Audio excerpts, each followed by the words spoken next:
Magun egun khangnaraga tinaba marup adubuni asengba marup ama haibase. Asengba marup ama oirakpagi fibam matam haiba leite. Japtana phugainaraga oikhiba marup adusu asengba marup amani haibata yeningai karisu leite. 2008 ta sanakiba Portugal amati Brazil ge friendly match amada Cristiano Ronaldo amati Marcelo anina yamna thina argument taunaki. Makut phawba yaunaki adubu khalude kananasu makoi anige marakta asengba marup amagi mari adu oirakani haibte. Daily Dose Manipur na mayambu ahan mamaktada taram na oksari. Ngasi mayam gidamakta puduna laksari ba video. Topic na Ronaldo amadi Marcelo anigi markta lainiriba senglaba marup ama oibagi mari. Video asibu loy pawo amutang yeng biduna miyam na amutang kangdokpiyo. Cristiano Ronaldo na football haiba asidi masana amakang nati haiba du takte. Masidi lifelong friendship kaya amagi mari sagat pam amasuni haina. Asigumlaba football world la extraordinary oiraba friendship adudi Cristiano Ronaldo amadi Marcelo anigi marakta lairiba marup oibagi mari aduni haiba yai. Makoi anina haujik teammate oidrabasu makoi gi friendship haujik su yamna chetli. Masigi khudam oina Christmas numitcha Ronaldo na Marcelo gi machanupa Liam Elves gi Christmas gi puraktuna surprise PK.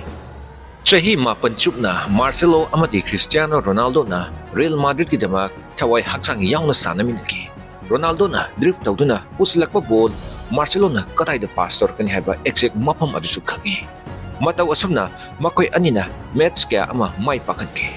Asumna on pitch ta layba mari aduna ngasisu off pitch tasu yam strong oiba friendship ki mari adu layri. Adubu Ronaldo na 2018 da Real Madrid thadukna Juventus ta join tawkiba mikup aduda Marcelo gi thamoy kaiki. Video asigi marak thatna Daily Dose Manipur movie recaps kawa anawa channel ama aiki nungsijaraba viewers singi anawa mahaw amagi dhamak hangdokchare. Channel asida makal kya gi genres the best over Hollywood recaps kya ama hapchare. Soidana meeting tabiu amadi support su tawbiu. Ronaldo gi ahanba football gi taibang da senior career adu Sporting CP dagi hauki. Matungda Manchester United 2003 da join tawki. Mapam asida 2008 fawba sanarame.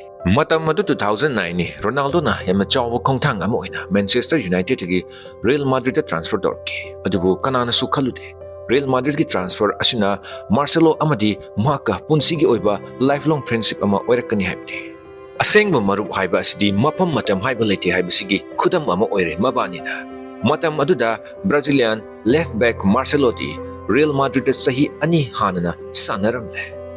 Cristiano Ronaldo amadi Marcelo anina ahanba oina club asigi meeting adu training ground da oiki. Makoi anigi top background amadi sanabagi style khetnarabasu achetpa connection amadi uba pangki. Ronaldo gi determination amadi work ethic aduna Marcelo ga yamna line synchronize tawki amadi Marcelo nasu mahaki anoba teammate Ronaldo gi apamba khangna sanaba hawrani.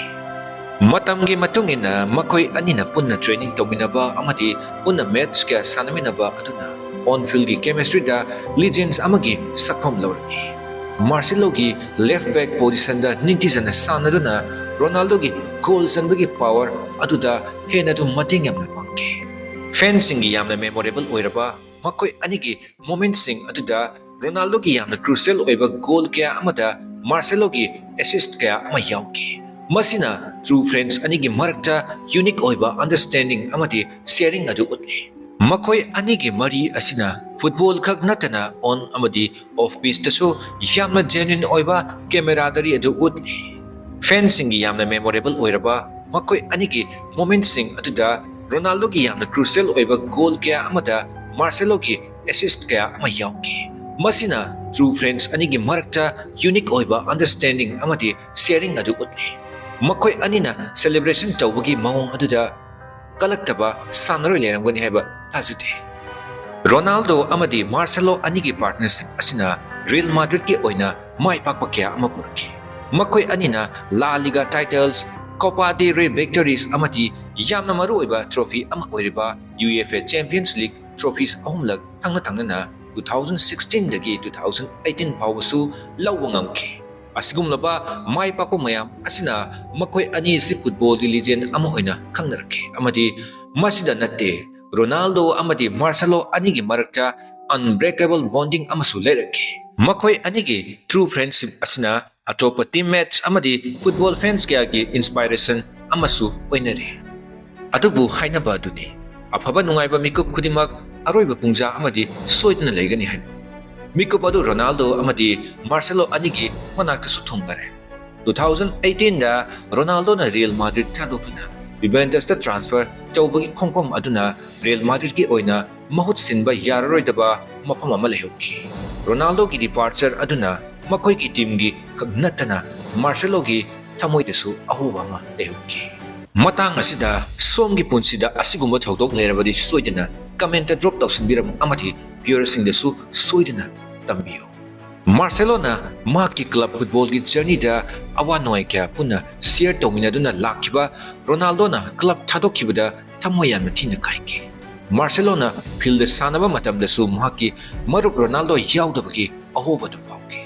Interview amadi social media post kya desu Marcelo na masada ikaiba adu thadokduna maki feelings adu damki amadi Ronaldo ki departure adubu yamna thamoi kaiba amadi personally amadi professionally ithil adu piki haina. Masida natte makoi ki family na matam sangna punna leminarakpa aduga khanghodana kainabaki awaba dusu hauki. Makoi anina physically separated oina khrabasu makoi ki friendship ki bond adudi chetna leke.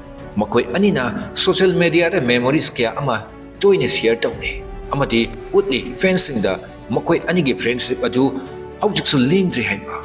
Matungda Marcelo na Ronaldo ki new journey Juventus club tasu maki support adudi lepa lekide. Masi ki chap chapa pakum Ronaldo nasu missed amata tawkide. Football ki taibongda miyam nati makoi anina tongan ba club ta sanaba oina uri. Adubu makoi anigi marup ama oibagi mari adudi aujiksu lengdri. Video asina loisilakpada Ronaldo amadi Marcelo anina goal amadi trophy singi wangwada prithivigi maikei anidagi makoina laktuna football bu pamjaba amadi nungsijaba atubu miyamda utli. Makoi anigi journey asidi yamna fazaraba masana amagi stage da semba yamna genuine oiba friendship amadi loiba naidraba mari adubu utli. Matang asida daily dose Manipur na mayamdagi kaina na bayatang nizari amadi video asibu like share amadi channel asibu subscribe toksinba kaubiram.